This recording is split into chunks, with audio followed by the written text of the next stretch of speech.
Peep peep, what is up ninjas? My name is Sam Rold, and today we're going to be discussing the most important element in dance music that makes even the worst dancers be able to dance because it's so simple to follow this. ID hop. The honky hump. We're going to be discussing, guys, the kick drum, the most important part of dance music according to various producers out there. In dance music revolves around the kick drum.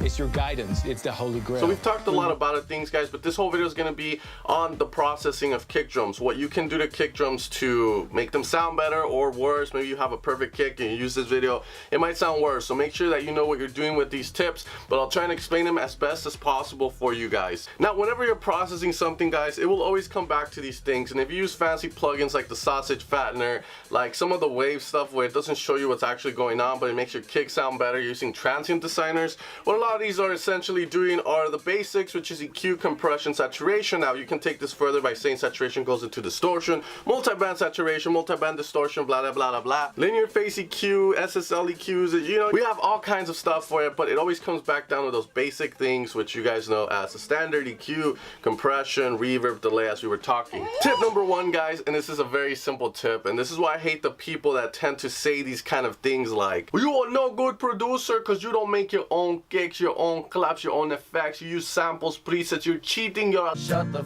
f up. It's safe to say, guys, that most producers are using samples now, and why wouldn't they? If you have good quality samples, that is the key thing here. So with tip number one, guys, is to pick the right kick for the right genre right out of the bat. That's why at Evolution of Sound, as you guys know, I always like to make packs that are dedicated to certain genres of music, because certain kicks will work in certain genres of music more than other genres of music. For instance, if you're going to be making techno, a long kick would actually help more to get that boomy techno sound rather than having a short kick that we would use in future bounds, electro progressive house and whatnot.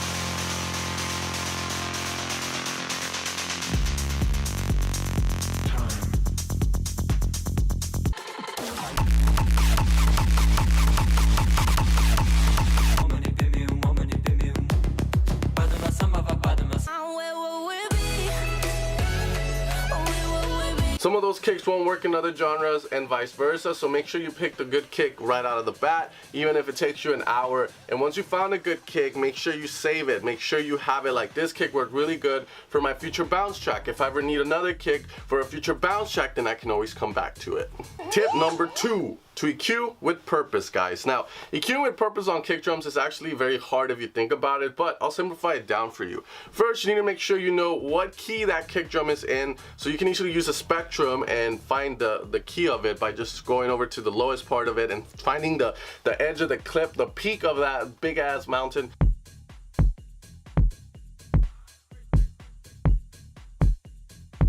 Usually that should tell you the key pretty straightforward. After you have found the key, you're going to use a frequency chart that you can find online from a lot of institutes, and you want to look at where F1 or F0 is. Now, a lot of the times F0, A0, B0 is going to be too low frequency under 30 Hertz that we can't even hear, and it causes a weird rumble on speakers when left. So a lot of times you can cut out everything until the first octave of your sound. So for instance, F0 will be 20 Hertz, F1 will be 40 Hertz. That seems more about right, and we can kind of cut a little bit before that and boost that fundamental frequency, which just means that's the origin of the sound.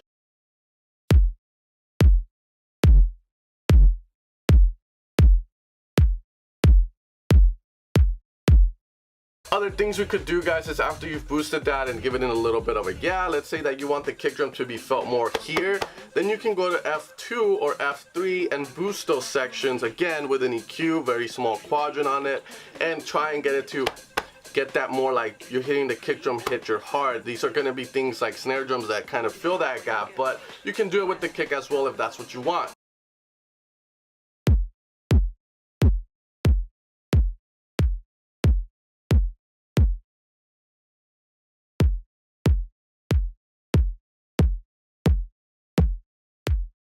If your kick drum sounds kind of muddy or kind of boxy, you can always try to reduce around 200 or 500 Hertz. And you know, these are the kind of like the muddy frequencies that people tend to have when you have too much of it. But if you have too less of it, it will sound very hollow, so be careful with this tip. Tip number 3, guys, is to compress your kicks. Now, I've made a video on the #1 tip that help me understand compression, and honestly that video is helpful for this, because when we're compressing kick drums, a lot of the times what we're doing is just shaping the dynamics of the kick drum. Do you want it to be more punchy? Do we want it to be longer? And vice versa. But there are other things that we could do. Now I won't talk about compression from that video anymore, because you guys can go watch it if you want to learn about that. But the other thing I will show you guys is parallel compressing, which is the act of having two channels. One of them will be the uncompressed kick and the other one will be the super compressed kick, and you're going to mix them together. What this should do is it should make the kick have a higher perceived loudness, and then you're going to have a super compressed kick and a non-compressed kick, and that should give you good balance to get the kick to kind of stand out a little bit more in the mix.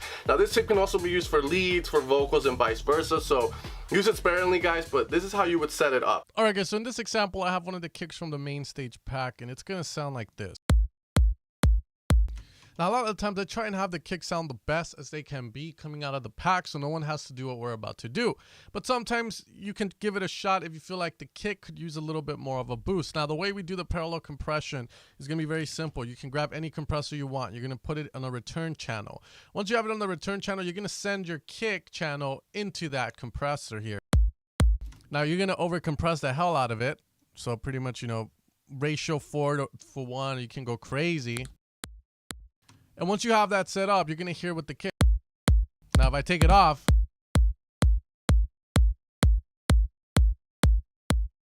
it obviously gets louder. The other thing that happens as well is that you start to hear more of the kick kind of come out more, like it has a little bit more energy, a little bit more life, and that's because we're compressing the crap out of it, making all we can from the sound just come up to the front in the return channel. And we're mixing it with this guy, and then we get. So as you can see, it kind of sounds a little bit louder, higher perceived loudness on it. And that is the trick. And you can actually route leads, vocals to that compressor as well if you want to do crazier things. Now, play around with the settings, of course, and also try different compressors out as they might work even better. The last thing I will say is that you can also do parallel compression by using the dry and wet knob you can see here and putting it at 50% on the channel itself. And that should give you parallel compression as well, which would sound like. Now you can make it up.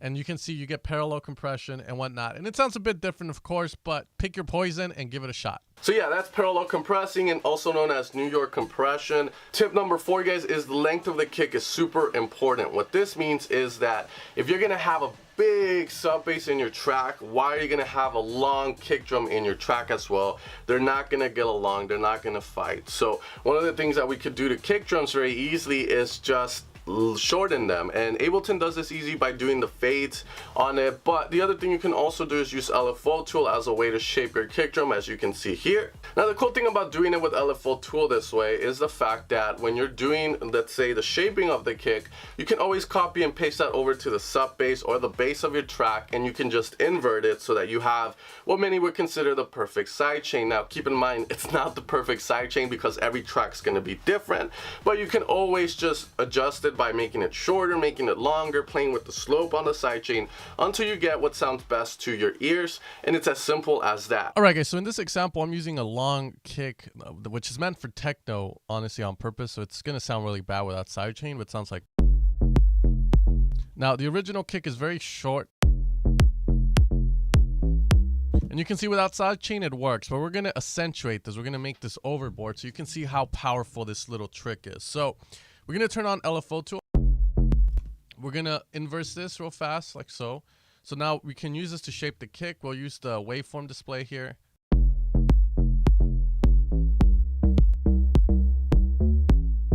And we're going to shorten the kick. Let's say this is a kick we want. You know, there's no buts. It's long, so we're going to shorten it, get it on the diet or something.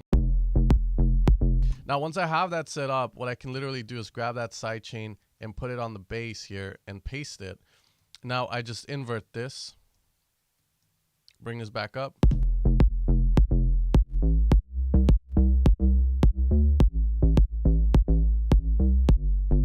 And then I have the sidechain. Now this works because in theoretic, you know, when we use the sidechain theoretically, we want to remove the bass when the kick is present. So if the kick is only taking up this much, we have this left for the bass. So that's generally why we do this, and it works really well.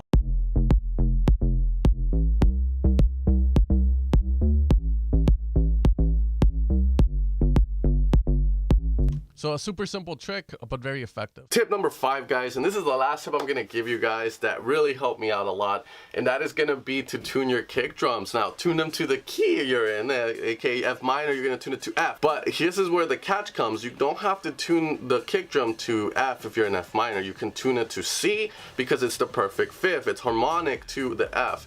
Now, the cool thing about this trick is the fact that if you have a sub bass at F1 and a kick at F1 tuned there, they're both fighting for that same fundamental frequency, which is 40 hertz, which is in low. So a lot of times if you cannot manage to get them to sit well together, if you cannot manage to have them really be sitting nice even with sidechain, then you could easily try and tune the kick to C or use another kick in the key of C. Now what's going to happen here is instead of the sub bass and the kick trying to take up that same frequency, well, now the kick will try and take up this one and the sub bass will have its own. So you're creating space, you know, harmonically, I guess you could say, but it works because remember, every key you play on a keyboard is going to have a certain frequency to it, as you can see from tip number 1, EQ with purpose, the note frequency charts we have out there. Okay, so right now I have a kick that's in the key of A, and I have a sub bass that's in the key of A as well. So if we look at the sub bass first and just look at the frequency it's taking up, it's literally taking up the fundamental as we talked about. You're going to look in that chart for A1, A0. Now this is going to be considered A1 on the chart because A0 or A-1 would be considered A0. But you can see it's taking up that frequency of 56. Now the problem happens that if the kick has that frequency as well, they're both fighting for it. So you can see the kick is also very present there. Now theoretically, if we use the trick that I showed you guys, which is the perfect fifth, so the perfect fifth of A would be an E, then all I would have to really do is grab another kick, let's say a kick in F, and then I would just have to down pitch it to E in order to get the perfect fifth on it and maintain that harmonic balance between the kick and the sub bass. So down to -1 would put me at E. So now the kick is going to shift to the left a bit more to around the area of E. And it's going to give the area of A just a little bit more room. You're still going to have that presence of the low end fighting because, again, you know, it's still going to be low end, but you're moving it a tad bit. You're still maintaining dynamics, and you're removing the peaks off each other. So the peak of the kick will now be in the area of E, while the peak of the sub will be in the area of A.